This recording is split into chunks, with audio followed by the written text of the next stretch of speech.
Good morning everyone! For today's video ay mag-general cleaning ako today guys dahil hindi ako makapaglinis dito sa loob ng bahay nung nakaraang mga buwan dahil ang dami namin dito sa loob ng bahay. Hindi ako makapaglinis at hindi ako makapaggalaw ng maayos.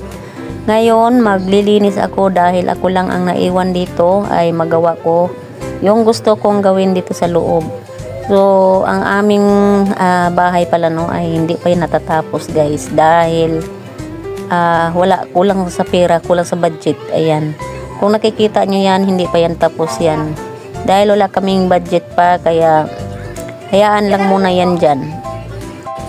Ngayon, linisin ko yung mga kasulok-sulukan dahil nag-start ng ating summer. Kailangan ko mag-iba na naman ng posisyon ng aking mga rito yung mga gamit sa loob para lumuwang ang aming yung tipong masikip, kailangan nating paluwagin ganon.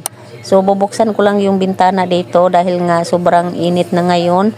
Kailangan natin ng hangin, kailangan pumasok yung hangin dito sa loob ng ating bahay. Ayan. Kaya ibahin ko na naman ating pagpwesto. So every year pala ako nag-iiba-iba ng pwesto dito sa loob ng bahay ng aking mga kagamitan. Dahil nga para malinisan din yung mga gamit natin na nasa kasulok-sulukan na hindi natin maabot, para malinisan din natin. Kaya isa din sa dahilan kung bakit iniiba ko siya sa pagpwesto. So sa side dito nanggagaling yung ating mga TV or ang ating mga component dyan. Ililipat ko doon sa kabilang side. Ayan.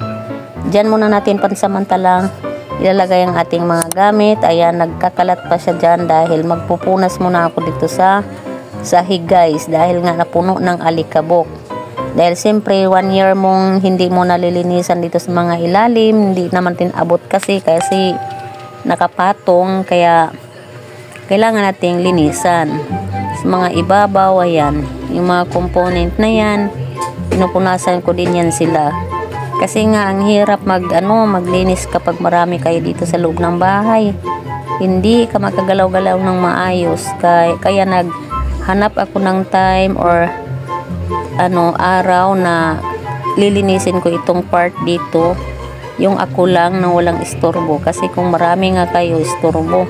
Daan dito, daan doon, daan. Kaya mahirap pag marami. So ngayon nagkaroon ako ng araw na walang tao dun sa loob ng bahay. Ako lang mag-isa. Kaya ito, binanatan ko ang paglinis sa araw na ito ngayon guys. Ayan. Maraming alikabok sa oras na ito. Medyo mainit na. Mainit.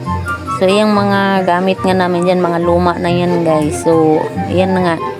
Hindi naman lahat natin mapalitan ng sabay-sabay dahil syempre hindi naman natin uunahin yan dahil mayroon tayong mga estudyanteng ginagastusan, may baon, may pamasahe, yung ganon. Kaya hayaan mo na yung ating mga gamit yan kung naglulumaan na yan dyan. Ang importante ay importante. Char. So tinatry ko pala yung TV kasi nga nililipat natin dito sa kabila kung okay na siya. Kasi kung mamaya nakapwesto na siya tapos hindi pala okay, ibahin ko na naman. Kaya try muna natin. Tapos dyan sa taas ay pinunasan ko pa rin kasi mayroon pa akong nakitang alikabok. Talagang hindi pa siya natatanggal ng tuluyan.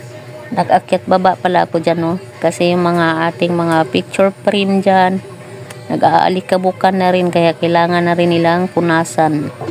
So ako lang laging dito sa loob ng bahay kasi yung mga bata hindi naman talaga maaasahan pa.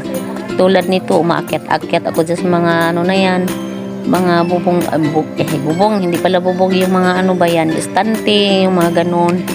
Yung binubuhat ko yung mga speaker, yan naman ay hindi pa kaya gawin ng mga bata yung ganong klaseng linis, yung mag-akyat-akyat. Tulad nito, umakyat ako para itaas natin yan. Kaya kailangan talaga ako ang maglilinis pa nito. Pagkatapos, sa ilalim na naman yung yung Durabox na ito. Ayan. Punasan din. Sa wakas, natapos na rin ang ating paglilinis dito sa aming sala. So, hindi pa naman tapos ito. kailangan ko pa rin maglilinis. Kahit maliit man na bahay, ang importante malinis ay malinaw na rin ang iyong paningin dyan. Kapag malinis ang iyong bahay, yan.